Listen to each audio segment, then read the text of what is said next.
विधानसभा निर्वाचन फलाफलर प्रारंभिक ट्रेंड रे राज्य में 2.5 दशंधि धरी क्षमतासीन बीजेडी को शक्त धक्का लगी।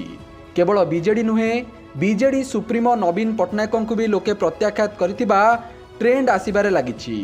दादन प्रवण कंटाबांजी विधानसभा आसन में नवीन को बीजेपी प्रार्थी लक्ष्मण बाग पछरे पकाई देइछंती। कंटाबांजी विधानसभा आसन में 3 राउंड गणति पर बीजेडी सुप्रीमो मुख्यमंत्री नवीन पट्टनायक 1158 खंड भोट रे बीजेपी प्रार्थी लक्ष्मण बाग ठारू पछरे रहिछंती। तेबे प्रथम राउंड गणति रे नवीन आगुआ थिबा बेले द्वितीय राउंड रु बाजी पलटिछि। द्वितीय और तृतीय राउंड रे बीजेपी प्रार्थी लक्ष्मण बाग आगुआ रहिछंती। प्रथम थर पई नवीन को एभली स्थितिर सम्मुखीन हेबाकू पड़िछि। प्रारंभिक ट्रेंड रे बीजेडी रो ट्रम्प कार्ड और पोस्टर बॉय नवीन को लोकंक प्रत्याख्यान तांकर भावमूर्ति को संकट रे पकाइछि।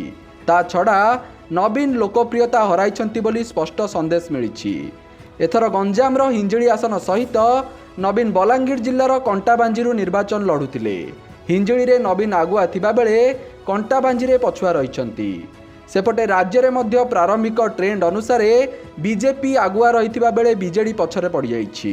निर्वाचन कमिशन को वेबसाइट अनुसार राज्य में वर्तमान पर्यंत बीजेपी 78 आसन में आगुआ थिबा बेले बीजेडी 54, कांग्रेस 11, सीपीआईएम गोटे और 2 आसन में स्वाधीन प्रार्थी आगुआ रहिछंती। Bureau report Satyapath news.